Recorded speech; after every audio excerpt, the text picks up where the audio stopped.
everybody. It is Comping California with your SoCal gal, Renee Kishy is how you say my last name. And today I am actually bringing, look, I've got my own pad of paper and a pen, old school style, because with Sonia Ramirez, if you guys watched Ask an Agent Anything last week, she was our guest. Corianne and I had her on talking about small lot development here in Southern California. I'd say specifically Los Angeles. And she's going to talk about how she comps. Now, I realize that this might be a little bit different from everybody else who's, wanting to just do single family homes, but this is how we're going to roll here in Comping California. We have different guests on, and we're going to have different information for you guys so that it gives you not only as a prospective investor, but also for the agents that are watching this show. This is an opportunity for you to broaden your scope, broaden your horizon, better understand what's going out there and what specific investors are looking for. So there's no stone unturned about not only how to be of service, but to make money. So Sonia, you are in the car, girl. This is how it rolls. You know what? I love this. If anybody watches my social media, they understand that I'm always in my car. So this should be no surprise to them. But good part is I'm not driving, guys. I'm being completely safe. I know, right? Because now you're looking at the screen talking to me and driving and everything else. Exactly. Oh, I love that. Let me put that out there. I know, right? So this is what it takes, guys. I mean, Sonia's committed. You're right. I'm going to put her handle for Instagram in there. I think that's where you're most active is in Instagram under Multi-Unit Queen. And I follow you, and I always see you at some different restaurant or in a different area, and you're driving your Jeep and you're putting like 150 miles on that thing, probably a day, a week, I don't know, but a lot. Yeah, a day. So, what? Yeah, you know what I mean? I bought it 2 years ago at 35,000 miles. 2 years ago, I am at almost 83,000 miles right now. Unbelievable. So, you can imagine. Yeah. Yeah. Between here and Arizona, where I also have yeah. Oh, you're in Arizona right now. Okay. No. I'm in Lake Los Angeles right now. I'm at my desert property out here by Palmdale, Lancaster area. Amazing. Yeah, you go from like the North County of LA, right? Because people don't really always, they're like, where's Palmdale? That's one of the furthest parts of Los Angeles County proper, all the way down to I see you in like the South Bay in probably the same day. And you live in a different county. So you're really and I live in Orange County. Yeah. So I'm all over the place for sure. I actually just checked out a property out here. So I wasn't planning on checking out a property. I was doing some work on my glamping site, and an opportunity came up, and it's perfect that it goes in line with what we're talking about, because I had to comp it in a way that you have to do it when you don't know the area. So that was super interesting right now.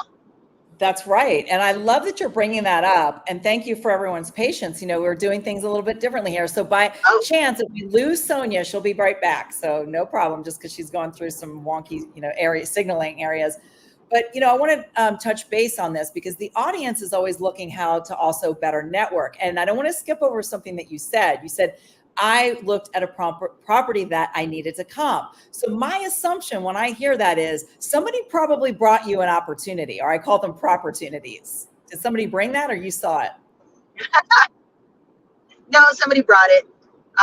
And I think, we talked about this last week. The amount of networking that I do and that I've done for the last 8 years has really afforded me the opportunity to kind of pick and choose the properties that come to me.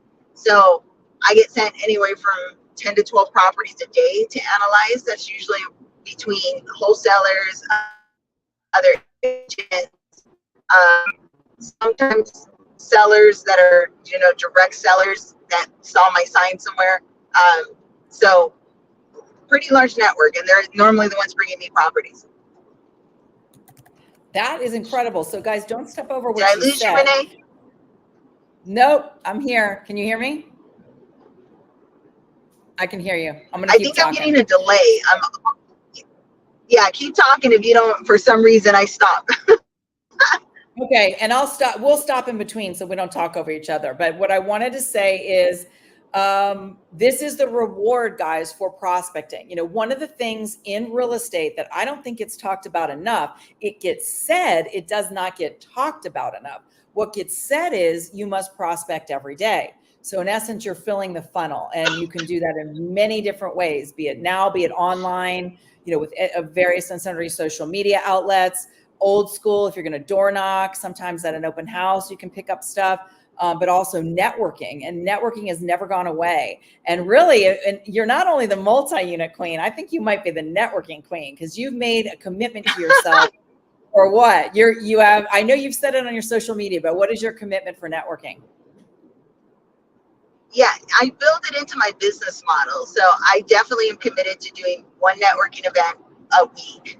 So one networking event a week is again, building it into my model, because the more that I'm out there, whether I'm at an engagement that I'm speaking at, or I'm supporting somebody who I know that I'm speaking at, or I'm going into completely different groups that have nothing to do with real estate, because I also raise capital. So I'm always looking for the kind of groups that would have people that are my ideal avatar, right? Whether they're going to be strategic partners or whether they're going to be the capital that comes into my projects. Ooh, these are such good nuggets, guys. Remember, for the audience, if I were you in the audience sitting in your own chair, please open your ears on this, because I think this is one of those, you know, sleeper investor opportunities that isn't just Sonia, right? But a small lot developer. So if you are going to put networking face to face, belly to belly, and newsflash, the pandemic is over, guys. If it's never gone away to get face to face and belly to belly. In my opinion, it is so important that, fine, you want to start the conversation online, you want to start the conversation via text messaging, that's brilliant. And there's plenty of people that you're going to hear that only do business in those capacities. But I assert that the average person in real estate is a little bit older, right? They're not, I mean, only lately, like maybe in the last 5 to 7 years, have we seen like 20 somethings really come on the scene. And so you guys grew up with a lot of technology. But for the most part, the real estate agent is in their 40s and 50s. You know, we didn't really grow up with this. So we still like to do things belly to belly, face to face. There's something about a human being when you get that, when you get in front of them, that solidifies all of the work that you've done. So please don't step over that. And Sonia, I think it's just imperative that you put that into your basically your prospecting, if you will, scheduling. You know, it's not a side hustle to go to a networking event. It's actually what you're doing during the week. So I wanted to emphasize that, because bringing you opportunity that is inbound. You just said I get like what, 10 to 15 opportunities per day, guys. So this is the work. This is the driving 150 miles on your car, whatever. I mean, maybe it doesn't have to be all that, but the point is, like, this is the work, and you've been for a number of years. So the work is now paying you. So don't step over the fact that it takes effort. You know, there's efforting in this business. It's not a television show. When you guys watch these Bravos and HGTV shows, they're showing you what these people have done. That is the reward for all of the hard work. And Sonia's still working hard. Hard.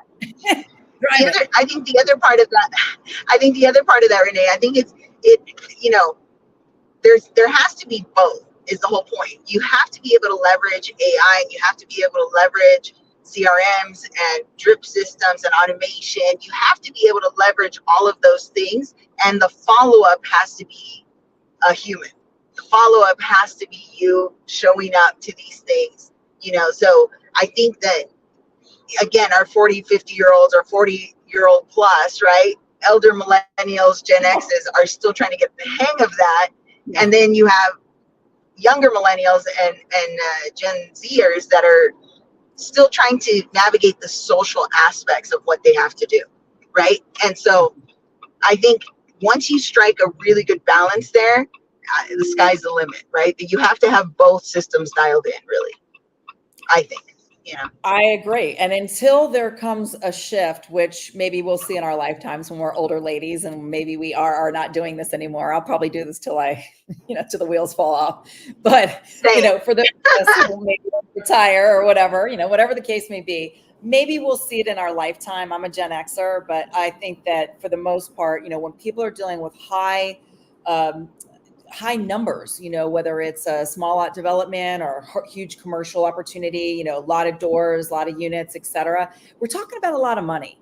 And I don't know yet that people are just doing business with computers, or people are just so willing to, do a deal from somebody that they got a text message from. No, the old school is still, I got to know who this person is. I got to know who I'm getting into business with.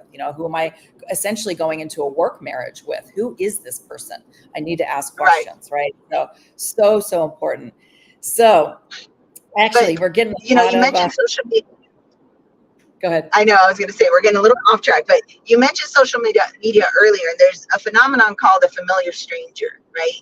And it's the kind of people that you see, like, you're from New York, right? Kind of people that you would always see on the subway going to work, right? Like, you always saw that person. So if you saw them somewhere else and you guys smiled at each other, you'd probably go be like, oh, it's familiar. You know them, you see them every day. Yeah. Social media, and the reason that reality TV works so well is because of that same thing. People become familiar strangers, right? So I've had numerous people tell me, I feel like I know you because I watch your content, because I see your videos, because I follow you, and I watch your stories, right? Or they'll see a webinar and then they go, yeah, I feel like I know you. So that helps actually start bridging that gap a lot faster when the conversation becomes, more more live and in person. All right, we are off-roading a little bit, so if you see me going all over the place, it's not again, this is so funny. I mean, right, because we actually just turned off to get to the glamping, so it's a little bit bumpy to get out there. It's a little off-road, and again, this is life, dude. This is the way that we do business. This is so funny. Okay, go ahead. It's perfect, because here is really how a lot of investors are. I think real estate agents are the same way, but they're a little bit shy to show, what's the behind the scenes. It's all about the presentation. I want to be the best, most professional person that I can be. The investor realm, this is why I like the investor realm. And the investor realm is just like, they don't care. Like zero's given. You know what I mean? Like, I'm out here, I'm wheeling and dealing. And to see another woman doing it is empowering. So good on you. Oh, thank you. Thank you. Well, so let's jump into, can you, am I good? You're good. Yeah. So guys, because Sonia's on the road. So what I'm going to do is, in the background, if need be, we're going to bring up Redfin, which is how she likes to comp. So we actually want to give you, some down and dirty on how to comp. But Sonia, I'm actually going to take myself off screen for just a second, and I'm going to let you talk about how you comp, because that's what this show is about. But give us a little bit of a ramp up. And even for people, I know that I'm going to put the link for the Ask an Agent Anything from last Tuesday, right? So now you're the guest on Comping California for today, but they may not know who you are. So give a little bit of a background and what it's like to be a woman in this kind of man sector. And we're going to just get to know you a little bit better, and we're going to go into some comping. Okay, perfect. So hi guys. So if you watch me on social media, you know that it's always, hey guys. And Multi-Unit Queen is kind of self-given. I started in development 8 years ago, will be this year. I've been an entrepreneur and left city government for a decade now. It'll be 10 years this year that I left that. And 2 years into me trying to figure out what I wanted to do as my next iteration, I found real estate as a wholesale opportunity originally, met a mentor that was a developer and started working with him. And again, now 100+ exits later in 8 years, we are where we are. So I do mostly ground up new construction. I focus on the multifamily residential space, so 4 units and under with ADUs. And my superpower, what I like to say is my superpower, is highest and best use. So I'm always looking at how do you force appreciation in California, because that's the name of the game here. Unless you're working in scale when it comes to flipping opportunities, you need to be able to learn how to identify development projects, or even projects that can be further developed and add value to that may be something that you never looked at because of ground up opportunities or again ADU opportunities. We'll talk a little bit about SB9 and SB8 and what do those mean. And I think what we need to start with, Ms. Renee, I think we're going to need to start with zoning so that people understand a little bit about what they're looking at and then understand what a developer like myself looks at and how do we move forward from there. Perfect. And guys, obviously comping California, it's the entire state. So just fill in the blanks for yourselves. You can always get at me. You can always get at Sonia in terms of zoning, because just Los Angeles has many different zonings. I don't know what the right word is, but because there's the city of Los Angeles and there's also the county of Los Angeles. So in Los Angeles, about, I don't know, maybe 40 or 50 different municipalities. So for those of you who are watching out of area, you'll definitely know Santa Monica, Beverly Hills, Pasadena, maybe Long Beach. These are all cities, municipal cities within the county of Los Angeles. So some of the zoning lingo that we're going to throw out is most likely only going to be for the city of Los Angeles. So don't take it for face value where you are unless that's your listening. Because remember, this is going to live on YouTube.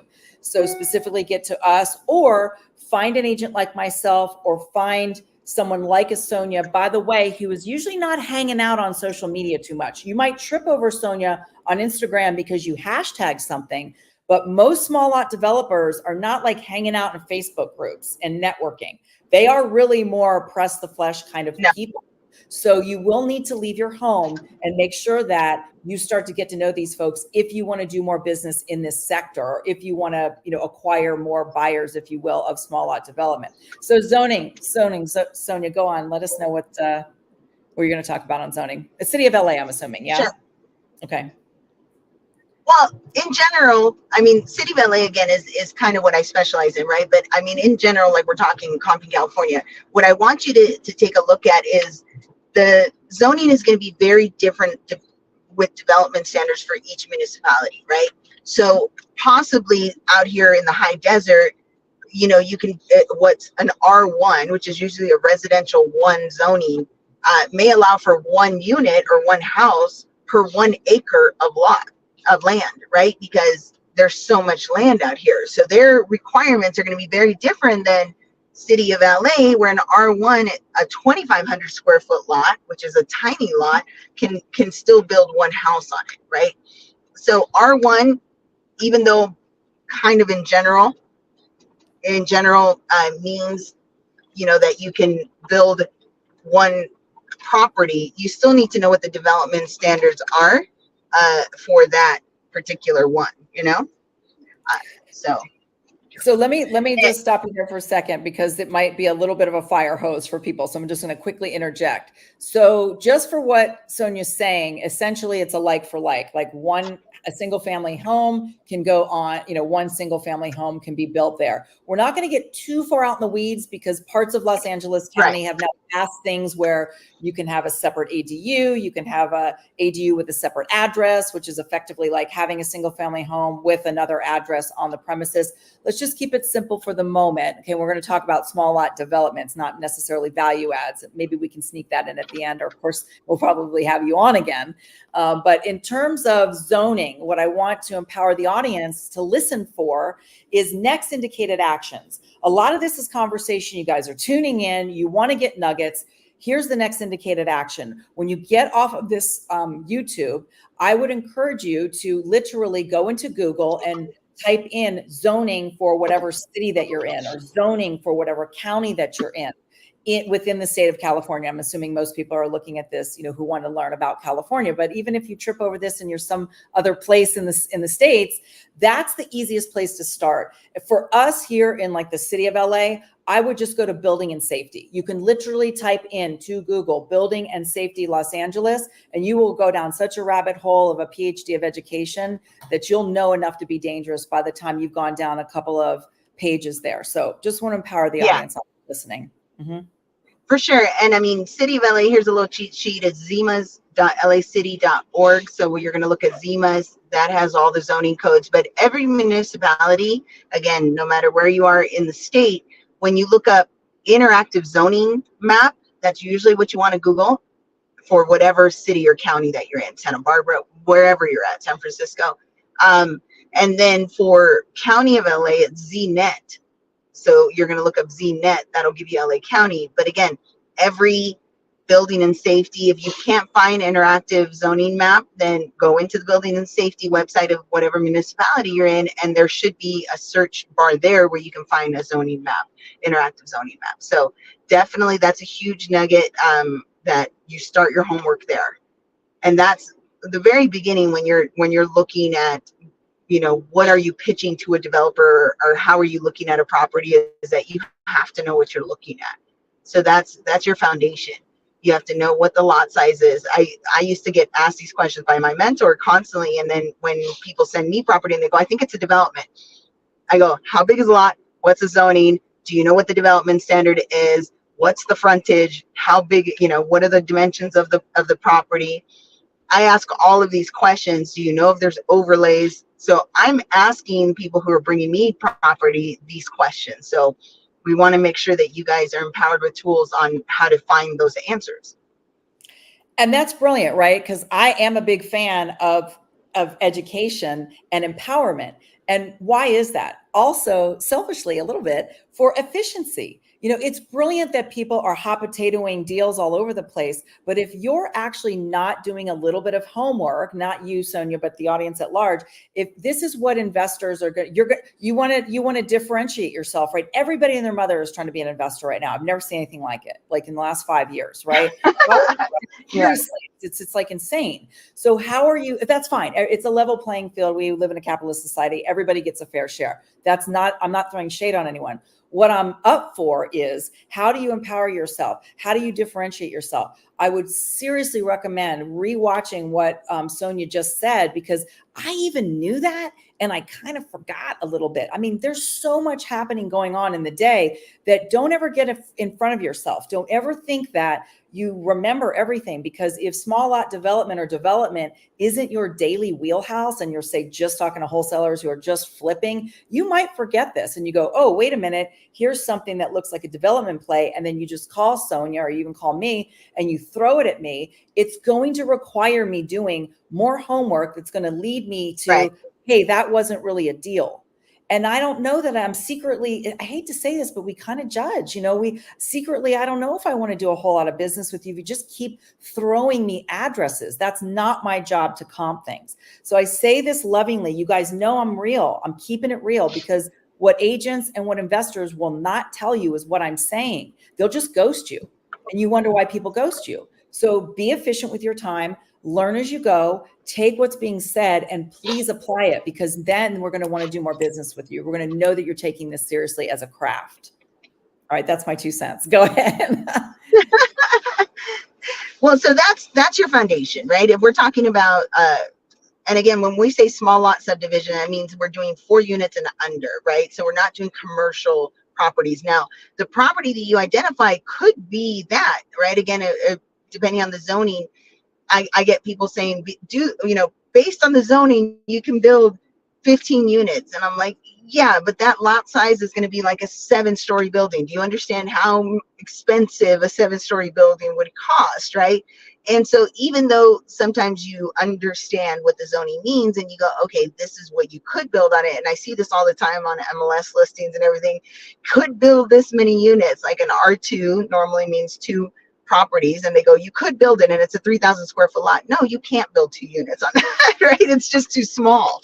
So a lot of the times, like I said, I'm starting to see a lot of the language put out on the MLS, and I think that's great that people are starting to identify those things.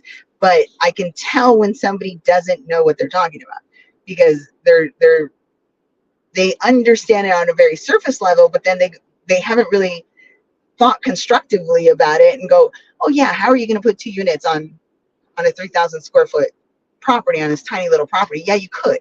Of course you could by right. But those are the kind of things that I think are super interesting that I see a lot on the MLS now. But foundation wise, that's where I would say know what the specs are of whatever property, whether you're wholesaling it or you're a realtor. That's your first foundation piece for comping, right? Is knowing your lot size and knowing the zoning, first and foremost. Okay, so lot size, zoning. And I know lot size might seem simple. This is a refresher for my agents out there. This is definitely a refresher for, you know, any other investor, whatever your exit strategy is, or whatever you're calling yourself, you know, a wholesaler, et cetera, is my recommendation is to also get a title rep who's investor friendly title rep, but any title rep might do, that you have access to the public records. If you are not a licensed agent, you don't always have access to the public records easily. So make sure that you go to the actual public records and that you're looking at the actual, you know, lot size, if you will. And we're not going to go down too much of a rabbit hole, but sometimes the lot size isn't even correct. So the best you can offer someone like Sonia would be, I'll use round numbers. Hey, this lot size per the public records. That is language we do use in the MLS. Per the public records, it says that it's a 5,000 square foot lot, a 10,000 square foot lot. But in actuality, you know, Sonia's probably going to say, and correct me if I'm wrong, you know, you may have a surveyor out there. If it's a real tight lot, like an in-city lot, like an infill, you know, you might go, is it really that? So can you speak to that? Well, and the other part of it is, again, having accessibility. Not everybody knows title reps and starting to get new. So a lot of these things are online, which is why we're talking about the interactive zoning map. But if you can bring up Redfin really quick, Renee. So, Yep. 409 East 104th Street. Give me 1 second.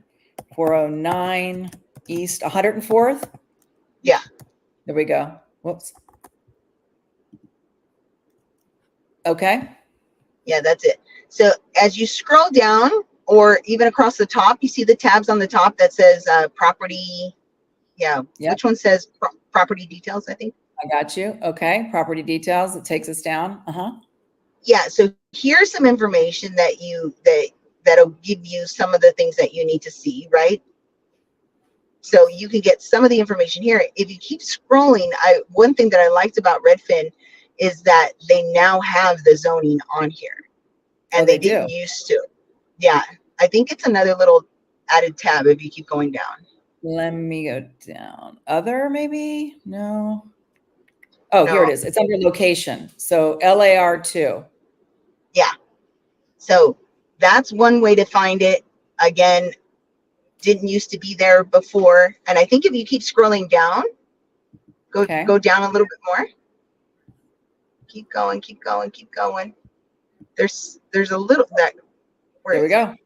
Additional resources zoning. Okay. So go ahead and press that.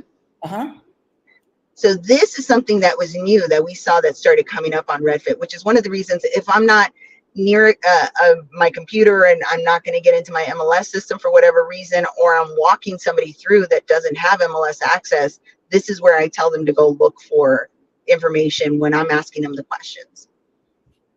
Wow, that's amazing. Okay, so I just put that as a little larger. Let me go back and bring us up just a second. So guys, I'm not going to repeat that because you can always watch the replay, which will live, you know, forever up here on YouTube. But that is a great way to start if you don't have access to the MLS. Is that what you're saying? Okay. Yeah, basically. Or again, you don't have your title reps, you don't have that kind of network yet. You know, definitely use resources that are out there, and this is one of those great ones.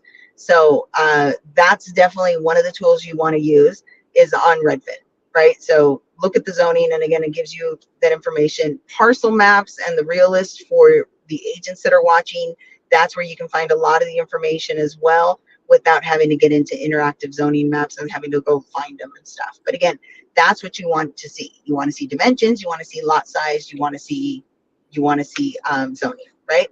So again, foundation pieces. Once you know those things, now we can actually move into comping different things. Let's take 104th as an example, because I'm thinking this will probably be a really easy way to do this. I'm going to bring this up. Okay. So this is one of the properties that I just bought a couple months ago. Right now, we're in the process of submitting permits for this, right? So, looks like and I think yeah, I was going to say, I think you see right there what price we picked it up at. We picked it up at 460. Is that correct? Yeah. It says 425. This one. Well, 425, 460 because it was from a wholesaler. So that's the assignment fee that we paid. All right, guys, that's brilliant. I'm glad we're talking about that. That was a perfect little nugget. Okay. Yeah, that's why I'm like, this will be a good property for us to check out. All Okay, right. so the another thing that's statewide is SB9, SB8. So there's a couple of different things that you have to take into account. And again, a developer will always ask you about these things, and you want to be informed about them. SB8, basically what they want to know is whether it's tenant occupied or not, or whether it was owner occupied. If it's owner occupied, it allows us a little bit more leeway in what we can build there without having to add additional affordable housing, or one of our units has to become affordable housing. So SB8 basically says owner occupied is preferred to tenant occupied, because I can only build 4 units. And if I have to give one up to affordable housing, that really screws my bottom line. So SB8 is important because of that. SB9 is being able to do a lot split, and or being able to build a duplex where there was a house, or build an additional unit where there was only one house. So instead of an ADU, an accessory dwelling unit, you can actually do a legal second unit plus an ADU, and use SB9 for that. So that's, again, they will ask you if you're familiar with those things. So I want to give everybody the tools and the terminology to be able to talk intelligently to a developer. And where do you find that, guys? Right? We go to Uncle Google and we type in SB8. You can just do Los Angeles, or maybe, I guess, California. Well, it's California. Yeah, they're state laws. So however you type it in, right? But you don't want to just do SB8. Maybe some weird stuff's going to come up. So you want to make sure you put in California or Los Angeles, and you're going to get the definition of what Sonia just said, and then some. So again, next actionable steps, like to empower yourself, to educate yourself, because you guys are listening to this. This is a fire hose. We're getting out a lot of information in 1 hour. And don't sleep on the developers, because there's a lot more money to be made. Why? Most of you guys know me through wholesaling. Even though I'm an agent, you know me from the astro flipping community, and the conversation's a little myopic. It's just wholesaling. But if you see a deal that does not pencil out as a wholesale, I am seeing people basically throw away deals like, oh, well, that's not a deal. No, that's not a deal for a flipper. That's not a deal for a wholesale, but maybe it's a deal for a small lot developer, because they will pay a little bit more than somebody who's a flipper. So just food for thought and consideration. So you want to know this terminology. Yes, go ahead. Yeah, so let's take this property as an example, and we'll do the reverse engineering of what I do on this one so that it makes it really easy, because this is only a duplex, right? So because it's an R2 lot, that means I can do 2 units on it. It's a little bit over 5,000 square foot, and it has an alley in the back, right? So for me, that was a really simple decision to say, okay, we're going to do a duplex here. When we do duplexes in South LA, we maximize the room count, because we want as big of units as possible to bring in the amount of rent as possible. So the first thing I would do, if I'm not familiar, I am familiar, but if I'm going to build 5-bedroom, 4-bath units here, I need to find out what the rent is for 5-bedroom, 4-bath units, right? The average rent. Again, this is a comp. When you take comps, and I'm sure Mr. Nay's talked about this all the time, is you don't take the highest, you don't take the lowest, you have to take the average, right? And constantly I get sent, hey, look at these comps, and it's all the 3 highest properties that sold in the area, and there's 20 others that have sold below market, right? So that's a classic agent move, by the way. Right, exactly. It's a wholesale move too. So they'll be like, look at what you can get. And I'm like, no, that's not what you can get. That's what one person got, right? So that is not a comp, right? That's part of the comp. That is not the comp, right? So, oh, sorry. We can hear you. Uh-oh. Can you still hear me? Yep, we can hear you. Okay, good. Sorry, a phone call was coming in. So yeah, those are the kind of things that you have to watch out. So 5-bedroom, 4-bath, I can build 2. So Ms. Renee, can you bring up hot pads? I can. Give me just a second, because I think I can only share one screen at a time. So give me 1 second, guys. Let me bring up. Thank you for your patience. This is something that is, I wish you could do more than one, but you can't. Okay, we got hot pads. So I like to use hot pads because it does scrape the MLS. It does, give that information, but it also, a lot of owner a lot of the owners put their own properties on here for sale by owners, that kind of stuff, or for rent by owners. So I think it gives you a little bit better picture sometimes of what's happening than that's not on the MLS. I also really like to use Facebook Marketplace because their rental section is almost all owners. And so I know it's been amazing. And as an agent, I am licensed. When I'm when I'm trying to rent some of our units that we build, I use Facebook Marketplace as one of my avenues to post it at, and I get hundreds of messages on there. Oh my gosh. Can we just have a moment of silence for this nugget, please? Because honestly, what I got taught a lot of the way is go to Rentometer. And first of all, they only give you, I think, 1 or 2 shots at a time, and then you have to pay. It's a pay to play. But you're shaking your head no on realistic rent numbers when you can come into here. Again, I mean, it'll give you a picture, but it'll give you a picture for one zip code, one neighborhood kind of thing. And again, I'm looking for very specific things, right? So, so on here, if you can do a search for 90003 and then do 4+ bedrooms, I think, because I think it's on here, it's a 4+, right? Yeah, we did 4+. Yeah. I know it's probably hard for you to see it, but we are in Zion 900. Mm-hmm. Yeah, I'm sorry. So I was going to say there's going to be some houses in there that are going to be that big, and then you're going to see some of these duplexes on the right-hand side. I can already tell you those are duplexes. I can't see them that well. Okay. How many listings are there in that zip code that came up? 7. Can you see? Yeah, 7. 7. Mm-hmm. So again, not a ton of listings, but enough to give me a pretty good idea of what we're going to be talking about. Is any of those 5 bedrooms? Yeah, it looks like I'm just scrolling here. So one's 5. What's the pricing on that? 1 second. 2. Wait, that's 2 of the doubles. There's 2 in here twice. Okay. So one is a 5-bed, 3-bath, $4,100 a month. One is a 5-bed, 3-bath for $4,968. That one looks like it's been updated. Right. It's probably newer. Yeah, it looks like it. Okay. So 4,900, almost 5,000. Mm-hmm. Yeah. So again, there's only a couple in there. Then what I'm going to do is I'm going to kind of go right in the middle. I'm not going to go the lowest. I'm not going to go the highest. So this would be about 4,500. And again, based on my own experience, if I went into the MLS and actually did a search history on 5 bedrooms or 4 bedrooms in this area, I'd probably come up with 4,500 for what's been already rented, just because I know the area really well, right? So $4,500 per unit for each of those, and there's going to be 2, right? So again, I'm going to do the reverse formulation, but I want to show you guys how I got there. Okay, so these are your rents, $4,500 each, pretty average. We just saw it here. It's like, okay, we can definitely get that. We're not overestimating and saying I'm going to get 6,000 for these. We're not doing that, and we're not underestimating. So 4,500, that's our rental costs. Great. Now you're gonna have to go back to Redfin for me. Okay, give me 1 sec, guys, because unfortunately I can't do 2 at a time. So just your patience. Hold on. Thank you. Boom. Okay, Redfin. Okay, so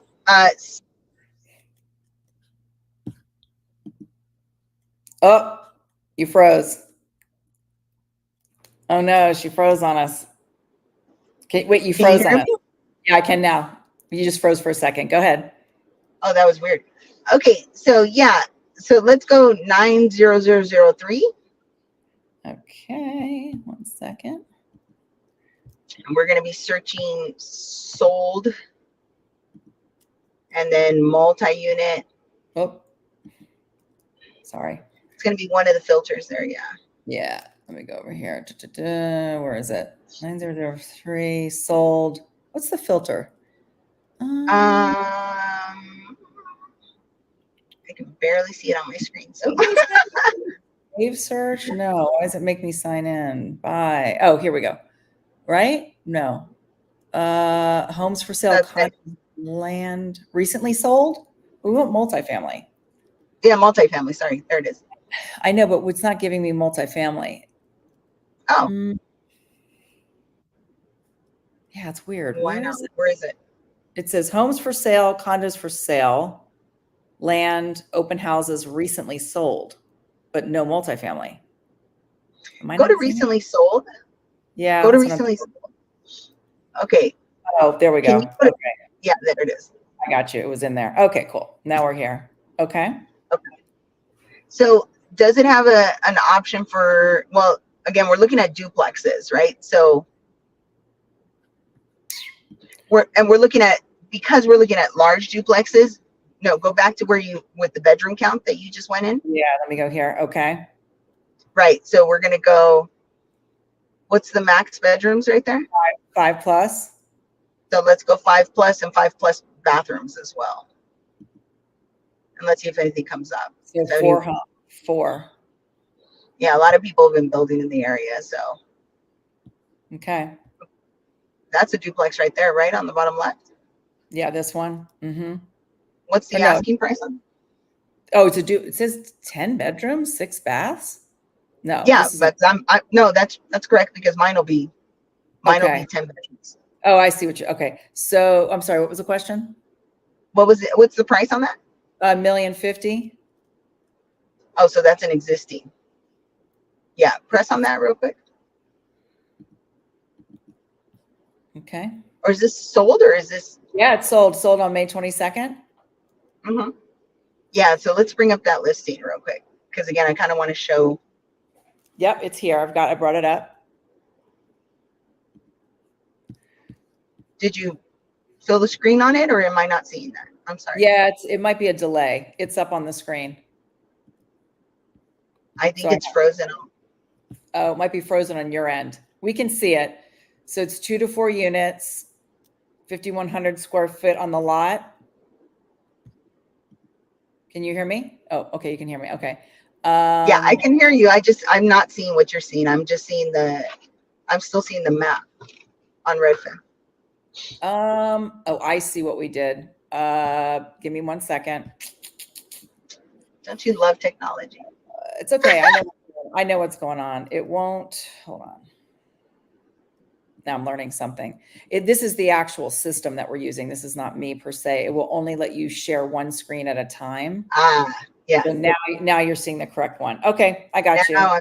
Yeah, there it is. Okay. So yeah, when was this built? And it was sold for what? I'm sorry, for what was the price that it was sold? It was sold for $1,050,000 right here in May, just a week or so ago. And it was built it's saying it's built in 2023. That's interesting. Yeah. New construction. Yeah. Okay. Okay. So this is a pretty good comp. This is a little low. So I'm wondering how much rental they got. Does it show the rents here? Let's look. It should have pro forma somewhere. They might have. I'm not sure if they're going to have that right. Maybe here. The unit. It'll say unit. Total rent on unit type 1 is, so it looks like they're getting 4,100. No, they're getting 8,200 total. Yeah, gross scheduled income 8,200. Okay. Right here. Yep. Under the total multi-unit information. Yep. Great. So again, this is a good place to find all the information. If you're not an agent, don't have the MLS, they should be on here. And this actually gives you the formulation that we're going to do, because what you do is you multiply your rents per month times 12 to get your gross. So that's how they came up with their gross, right? It's 8,200 times 12. For us and our project, we're going to assume the 4,500 for rents. So we would be at 9,000 times 12. Okay. If everybody's following on that, right? Okay. So that would be our gross. Does it have a cap rate on there, Miss Renee? I can't see. Yeah, I'm trying to look. I'm not sure if that's one of the financials that they highlight there. I don't know if Redfin's that sophisticated. Let me. As I said, sometimes it's on there. It'll be on there on LoopNet more often than it is on here. No, okay. I don't see it. Okay. Because it should be there. It would be basically under the multi-unit information. It's not there. Okay. Yeah, it would be in the financials somewhere. So what you would say is, again, it has your gross and your NOI here, right? Net operating income. Net operating income on this particular one, 8,000. Yep. I'm still not seeing cap though. I don't think they have it on Redfin. Okay. Anyway. Okay. So then the rest of the formula is that, right? So what they did was they took their rents times 12 and that got them their gross. So we're going to take our rents, which is 4,500 each. So 9,000 a month times 12. Do you have a calculator in front of you, Mr. Renee? Because every time I toggle between this and my phone, that's when I think I freeze. So you said 9,000 times 12, right? 9,000 times 12. Yep. So 108,000. So 108,000. Now, new builds, we're going to take 25% right off the top for expenses. So you can go your gross, which is, you said 104,000? 108,000. Sorry, 108,000 times 75%. Right. That brings it 81,000. So that's your NOI. That's your net operating income, right? So you just took the 25 off, and now you're at 81,000, right? Mm-hmm.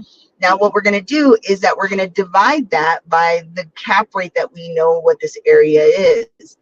If you don't know what the cap rate of an area is, again, you can go on LoopNet, you can Google that zip code and Google that zip code and cap rate and our average cap rate. And a lot of properties will start coming up and you'll start seeing what the average cap rate is. It's another way of comping. Again, you're not taking the highest, you're not taking the lowest. You're going to take what's an average of the area for like product. Right? A cap rate for an older building is going to be much higher than a cap rate for a newer build. So the cap rate for this is, we're going to assume anywhere from 5 to 6%. So we're going to do the first calculation, the NOI 81,000 and whatever change, divided by 5%. What is that? $1,620,000. So $1,620,000, which is almost right in line with this, right? They sold it at $1,500,000, right? They sold it at $1,050,000. Yep, they sold $1,050,000. Wait, yeah, $1,050,000. And ours is at $1,620,000 or $1,620,000. Yeah. Okay. $1,620,000. So now let's do that same NOI divided by a 6% cap rate. $1,350,000. $1,350,000. So they sold this even higher. So if you do it at a 7% cap rate, so let's do that NOI at a 7% cap rate. Wait a minute. Excuse me. I did the 81,000 and change. Yeah, a million. Yeah, no, I know. I just pressed something wrong. $1,157,000. Yeah. So this is actually a really, really good cap rate, what they did, but they're also have lower rents than what we were assuming, right? Yeah. So even at a worst case scenario for us, at a 7% cap rate, our exit would be at $1,300,000 and change, right? Right. That's what. Yeah. Yeah. So our value, right? So our value, what we're looking at is 1.3 all the way up to 1.6, depending on what kind of cap rate we kind of offer them at the end of the day. So all this to say that I do all this calculation the first 10, 15 minutes of getting a property and knowing the zoning and knowing the lot size and knowing the rents in the area and already knowing the cap rate. I do this calculation to know that I might exit as at $1,300,000 to $1,600,000. And I always go worst case scenario, right? $1,300,000. So if $1,300,000 is my exit, and to build a duplex is going to cost me $400,000, right? So at $1,300,000 minus $400,000, I'm back at $900,000, right? Now, when I'm down to $900,000, I go, okay, how much can I pay for the actual property? How much can I pay for the land at that point? Because $900,000 is all I have to play with, right? We paid $460,000 for that property. So if you go 900 minus 460, right, we're left 440. With 440.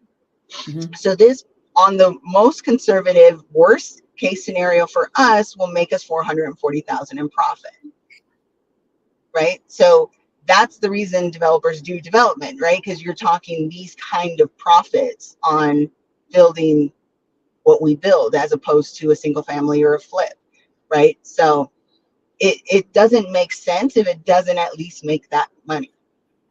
It needs to make that or more so for it to make sense for us. And remember, guys, it's not as simple as just a flip, right? Because a flipper is looking at making money within, I'm just going to use an average house, probably across, California's, I don't know, maybe 500,000, 400,000, 500,000 average. I know we live in expensive areas, average, that it may only take them 4 months to do that. Whereas these basically new construction or ground up construction could take what, a year? I mean, so your $440,000 payday, hypothetically, may take you a year. It may take a year to 2 years.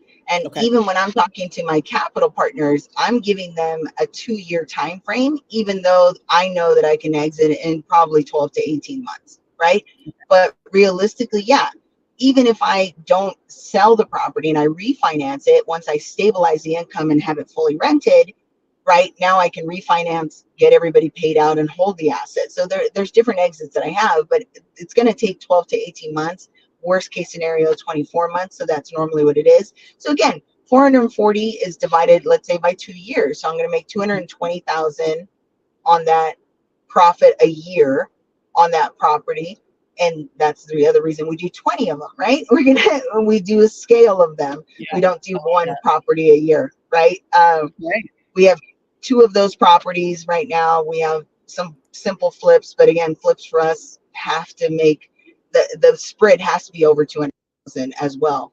Otherwise, the numbers don't make sense for us to mobilize that kind of asset. Text message.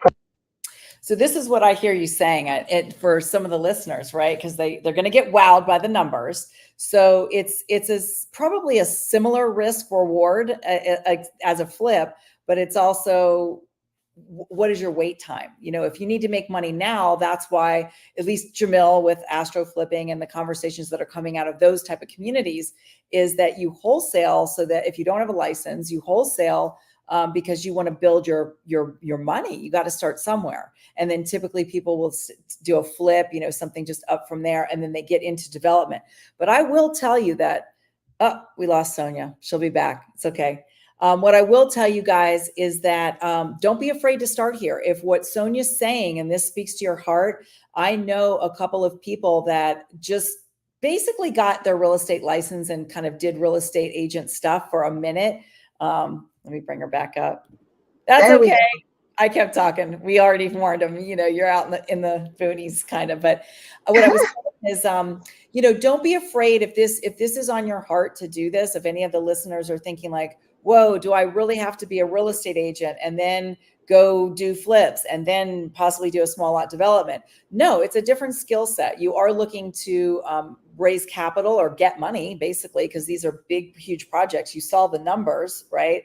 And you can get right in. I mean, I know another gentleman who's here in town, Danny Navarro. I actually knew him right when he started. I've known Danny for some time now. And he started as a real estate agent. It was always on his heart to get into development. He didn't necessarily want to be a realtor, for years and just selling single family pretty homes kind of thing. And it took him a minute, and he found his footing. He got on a team and he learned, the way of business. He made some money there. And then he just got a couple of happened to be guys, behind him, and they got together and they are now doing small lot developments, if you will, mostly in certain neighborhoods within Los Angeles. But he jumped right in. Maybe 2 years or so, he was a real estate agent and then again, got his footing and then jumped right in. So don't be afraid if this is something that really speaks to you. And if you live here in the SoCal area, I mean, my goodness, Sonia, you're one of what, like, not one of one, but you're kind of one of a few women that are out there. And sometimes the guys can be a little scary. They want to play with other guys. They don't want to play with the girls. So do you see more women getting into this, or what's your take on that?